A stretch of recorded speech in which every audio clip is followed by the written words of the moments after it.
kanak-kanakan ya karena mereka nggak logiknya memang.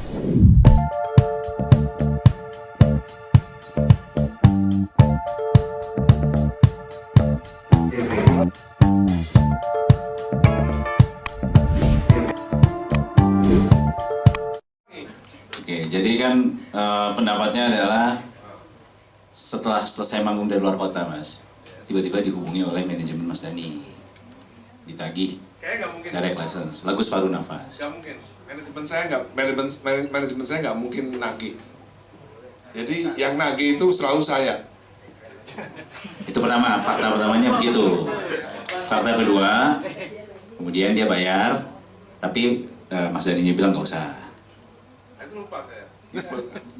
Sebenarnya bayar dia ya. Bayar. Katanya dia mau bayar, tapi ditetapkannya setelah ditegur itu katanya. Dia pengen bayar, tapi katanya nggak usah. Terus diterapinnya setelah ditegur itu katanya. DL-nya. Iya, tapi setelah itu dia bilangnya dia nggak akan bawain lagi. Padahal kita ada buktinya, 2 hari sebelum show dia transfer, dia yang izin, dia yang chat duluan. Nih, punya handphone. Saya terus terang agak lupa, tapi ternyata untung ada chatnya ya. Untung chatnya saya rekam, untung saya simpen. Bukan chatnya saya masukin IG, itu ada tanggalnya kan. Chatnya saya masukin IG entah setahun yang lalu saya nggak. Ya, tapi yang jelas begini. Maksudnya memberi apresiasi kepada Judika awalnya. Ya awalnya saya memberi apresiasi pada Judika yang sudah melakukan direct license kepada saya gitu. Dan kalau pengakuannya dia setelah itu dia nggak mau nyanyi lagu Dewa lagi, siapa yang bisa membuktikan? Gitu. Apa di sini semua ada yang bisa membuktikan bahwa Judika tidak pernah nyanyi Separuh Nafas? Ya kan? Kita nggak tahu kan? Jangan-jangan nanti seperti Darmaji, ya kan?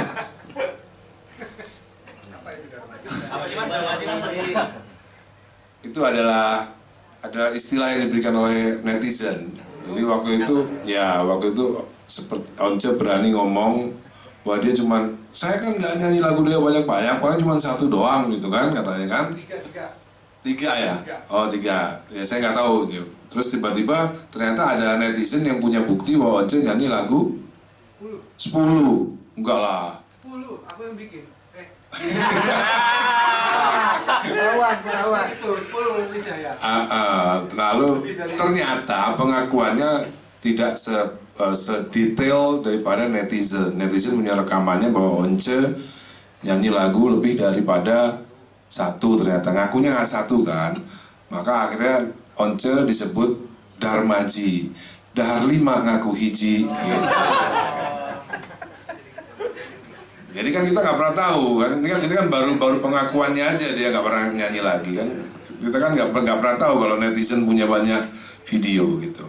Tapi intinya begini, maksud saya begini, ya selama ini nyanyi lagunya Dewa, nyanyi lagunya Mahadewa, ya, saya juga nggak pernah komplain kok, ya kan. Tapi kan setelah ada pengetahuan dari Bang Minola bahwa ya semuanya harus ada royalti kan gitu. Habis itu nggak mau nyanyi lagi ya nggak apa-apa. Saya nggak ada masalah gitu. Misalnya kayak, jadi kadang-kadang gini, penyanyi itu kadang-kadang punya apa ya, punya logik yang agak aneh, punya logik yang nggak common sense. Misalnya gini, saya bilang mau lu boleh nyanyi lagu Dewa. Ini setelah JIS ya, setelah 10 tahun, setelah hampir setelah 8 tahun lah, setelah 8 tahun Once menyanyikan lagu tanpa izin. Setelah 8 tahun Once menyanyikan lagu tanpa izin kepada saya dan Andra sebagai pencipta lagu-lagu Dewa, akhirnya juga setelah 8 tahun saya tahu soal Undang-Undang tahun 2014 ini. Sebelumnya saya juga nggak tahu. Jadi banyak yang nggak tahu sebenarnya. Setelah saya tahu, saya minta dong sama Once, karena dia juga ngasih harga yang agak lumayan ke saya juga boleh dong ngasih harga ke dia dong, ya kan? Itu kan semuanya kan peristiwanya kan gara-gara JIS. Akhirnya setelah JIS, saya minta sama Once, lu nyanyi ya. Kalau lu nyanyi lagu Dewa, gue minta harga dong. 1 lagu 10 juta saya minta. satu lagu. Nah, waktu itu berdasarkan Bapak harga itu berdasarkan dari Bapak Menteri Olahraga yang langsung minta izin sama saya. Mas, katanya Once, saya harus minta izin ke Mas Dhani supaya Once bisa nyanyi di acara Kementerian Olahraga, nyanyi lagu Dewa. Berapa lagu Mas? 3 lagu. Ya udah, 1 lagu 10 juta, langsung transfer ya, gitu. Ditransferlah ke rekening saya sebagai pencipta lagu Separuh Nafas. Lalu ada dua lagu lainnya yang saya lupa lagunya. Yang pasti Separuh Nafas saya ingat karena saya ngarangnya berdua sama Andra. Lalu saya posting ke grup Dewa yang ada Once-nya, Dewa 19 Once. Iya, saya grup di WA itu saya posting. Nah, lumayan rezeki, alhamdulillah rezeki anak soleh. Dapat Separuh Nafas dapat 10 juta. Bagi 2 ya sama aku ya, kan ngarangnya berdua. Saya posting lah di grup itu bukti transfernya kepada Andra. Saya transfer juga 5 juta. Andra, bagianmu 5 juta gitu. Kayaknya Once di situ nggak jawab, dia kayaknya kesel kayaknya kalau kita dibayar. Menurut dugaan saya ya, patut diduga Once ini kesel bang, kesel kita dapat bayaran gitu. Lalu berikutnya saya juga dong, lalu saya bilang Once, kalau lu nyanyi lagu Dewa, lu bayar ya 10 juta 1 lagu gitu. Nah, menurut Once dan menurut beberapa penyanyi yang logiknya kurang kuat, ini adalah pemalakan. Jadi Once ngomong kemana-mana kan, ini pemalakan dong namanya. Saya bingung, orang ini lagu-lagu saya kok. Iya dong, kalau misalnya ada orang mau nyewa mobil saya punya mobil Defender tahun 91. Orang kalau mau nyewa saya charge bisa sehari 10 juta, ya urusan saya dong. Kalau kamu nggak mau nyewa ya nggak apa-apa. Itu kan orang lagu-lagu saya. Di mana logiknya bahwa itu adalah pemalakan? Saya bingung gitu loh. Makanya saya suka ngata-ngatain mereka kanak-kanakan ya, karena mereka nggak logiknya memang kayak anak-anak. Ini bukan pemalakan, ini lagu-lagu saya, properti saya. Kok dibilang pemalakan? Kalau kamu nggak mau nyanyi lagunya ya nggak usah. Udah nyanyi aja Dialova, seperti kata netizen. Ya kan, nyanyi Dialova 10 kali. Nah, ternyata Once punya kesadaran.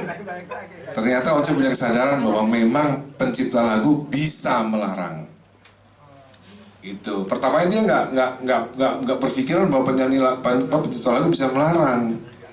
Terus Once nanya kepada waktu itu Dirjen Haki namanya Dr. Freddy Haris. Once bertanya, emang pengarang lagu bisa melarang penyanyi lain untuk melarang? Katanya Freddy Haris kepada saya, Once tanya ke gue waktu itu, gue jawab memang bisa lah gitu loh. Once nggak terima, dia bertanya kepada orang yang menurut dia salah. Wah bego nih dokter, mungkin ini dokter ini. Saya tanya kepada yang menurut saya bisa jawab, tanya ke Kadri S1 ya. Dri, bisa nggak sih pencipta lagu melarang? Wah nggak boleh itu katanya. Gak bisa melarang. Nah, akhirnya Once berpendapat bahwa penyanyi tidak melarang. Jadi penyanyi ini mereka menanyakan pendapat kepada ahli hukum yang gak ahli. Makanya salah semua persepsinya tentang hukum gitu loh. Kalau saya sih belak-belakan aja di grup yang ada penyanyi-penyanyi, saya bilang kenapa sih penyanyi ini kepada kaya raya kok cari konsultan hukum yang S1, apa gak bisa bayar konsultan hukum yang S3? Saya ngomong gitu dianggap menghina. Maksud saya kalau mau cari kebenaran ya cari kebenaran ya memang butuh konsultan hukum yang S3 begitu. Pertanyaannya tadi apa ya? Banyak banget kalau saya jawabnya.